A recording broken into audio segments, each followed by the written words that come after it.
ساتوی پسرو وینو دا د شهیدانو کور، دا د باتورانو کور، دا د باتورانو کور، دا د باتورانو کور، دا د باتورانو کور.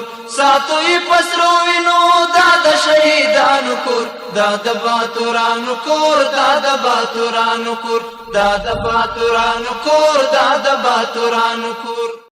د بالغ ملي رادیو قدرمن اوریدونکو سلامونه او نیکی هیلې مې ومنئ. اوس هم پام کړئ د دې ساعت خبرونو ته. ویان بشیر بشر دوست.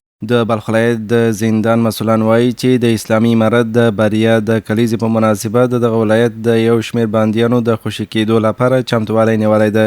مسؤلان وایي دغه بهیر د اسلامي امارت د مشرتابه د لارښوونې له مخې او د یوې ځانګړې کمیټې له لوري د بندیانو د دوسیو تر اړخیزې ارزونې وروسته عملي کیږي. د بلخ ولایت د بندي خونې عمومي رئیس مولوي کمال الدین زاید وایي چې دغه اقدام د نافذ اصولو او قوانینو په چوکاټ کې ترسره کیږي او موخه یې دا ده چې د شرایطو وړ بندیانو ته عادي ژوند ته د بیرته ستنېدو او له خپلو کورنیو او ټولنې سره د بیا یوځای کېدو زمینه برابره سي. الحمدلله د شیخ صاحب حفظه الله د خاص شفقت او مهرباني په وجه چې یقینا دوی ډیره توجه بار لري. د سکال د 24 د اسد په مناسبت باندې هم فرمان امر شوی و قاضي صاحبانو ته، نو قاضي صاحبانو خپله کمیټه وټاکله. ښاغلی زاید همدارنګه وایي چې موظفه کمیټه مکلفه ده تر څو ټولې دوسیې د ټاکل شوو معیارونو له مخې وڅېړي او ډاډ ترلاسه کړي چې د بندیانو د خوشي کېدو بهیر په روڼتیا او عدالت سره ترسره سي. او هغه لیستګیري ښه منظمې طریقې باندې وکړله. نو زموږ د بلخ ولایت څخه ډیر بندیان ونیولو. انشاءالله تعالی دغه نن سبا کې به د تطبیق دپاره به هم موږ جلسه ولرو چې هغه بندیان بیا خوشي وکړو. د راپورونو له مخې د بندیانو د دوسیو وروستۍ ارزونه لا هم روانه ده او د بلخ ولایت د زندان مسؤلان وایي چې د دې بهیر پایلې به په راتلونکو ورځو کې اعلان سي او هغه بندیان چې د دغه پروګرام شرایط پوره کوي د اسلامي امارت د کلیزې په مناسبت به له زندان څخه خوشي سي.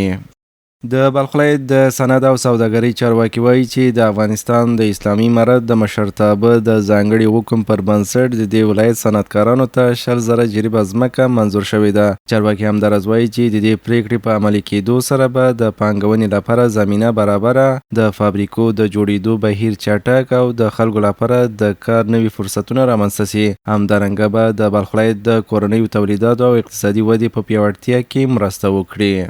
د بلخ ولایت د صنعت او سوداګرۍ رئیس قاري امیر محمد متقي وایي چې د افغانستان د اسلامي امارت د مشرتابه د حکم پر بنسټ د دې ولایت صنعتکارانو ته 100,000 جریبه ځمکه منظور شوې ده. د نوموړي په وینا دغه ځمکه د صنعتکارانو د ملاتړ، د صنعتي ښارګوټو د جوړولو او د صنعتي فعالیتونو د پراختیا په موخه ځانګړې شوې ده.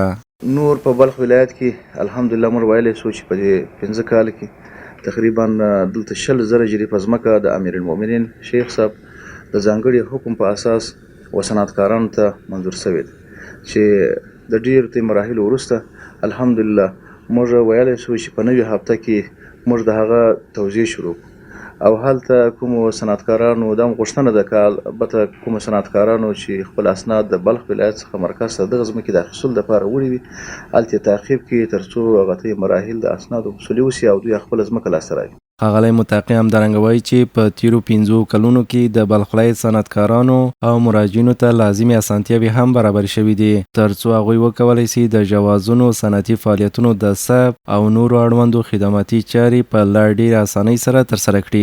هغه زیاتوي چې د صنعتکارانو لپاره د مناسب چاپیریال رامنځته کول او د پانګونې ملاتړ کولی سي د صنعتونو د ودې، د کورنیو تولیداتو د زیاتوالي او د کاري فرصتونو د رامنځته کېدو په برخه کې مهم رول ولوبوي.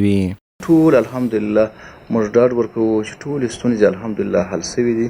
هغه که د تعرفې په بخش کې وي، که اداري پروسیجر وي، که د ګمرکاتو په بخش کې وي، که نور د اداراتو سره دغه وي، الحمدلله ټول په 15 کلونو کې موږ دې مراحل ته رسېدلي یو چې اوس الحمدلله هغه ټول حل سوي دي. د بلخ ولایت د صنعت او سوداګرۍ ریاست د دغه ولایت له مهمو اقتصادي ادارو څخه دی چې د صنعتکارانو او سوداګرو د ملاتړ، د سوداګریزو او صنعتي جوازونو د ویش او تمدید او د پانګونې لپاره د اسانتیاوو د برابرولو په برخو کې فعالیت کوي. په وروستیو کلونو کې په بلخ ولایت کې صنعتي او سوداګریز فعالیتونه او همدارنګه کورني پانګونې زیاتې شوې دي. اوس هم یو ورزشي راپور. د بلخ ولایت د چاربولک ولسوالۍ کې د کورش سیمه ییزې سیالۍ د دغه ولایت د بدني روزنې او ورزش ریاست اړوند د کورش فدراسیون د استازولۍ له لوري د نوي پهلوانانو په ګډون سره ترسره شوې. په دغو سیالیو کې د چاربولک ولسوالۍ د بېلابېلو سیمو پهلوانانو ګډون درلود. د سیالیو په پای کې د 100 جوړو پهلوانانو سیالۍ په مساوي پای ته ورسېدې او نورو پهلوانانو خپلو سیالانو ته په ماتې ورکولو سره بریاوې ترلاسه کړې. مسؤلان وایي د دا ډول سیالیو جوړول د کورش ورزش د ودې، د ځوانانو د استعدادونو د موندنې او د پهلوانانو ترمنځ د سالمو سیالیو لپاره د زمینې برابرولو په موخه ترسره کیږي. د بلخ ملي راډیو قدرمن اوریدونکو د دې ساعت خبرونه تر بیا مله پمان او تاسو ته ښې چارې. ساتوی پسرو وینو دا د شهیدانو کور، دا د باتورانو کور، دا د باتورانو کور، دا د باتورانو کور، دا د باتورانو کور. ساتوی پسرو وینو دا د شهیدانو کور، دا د باتورانو کور، دا د باتورانو کور، دا د باتورانو کور، دا د باتورانو کور.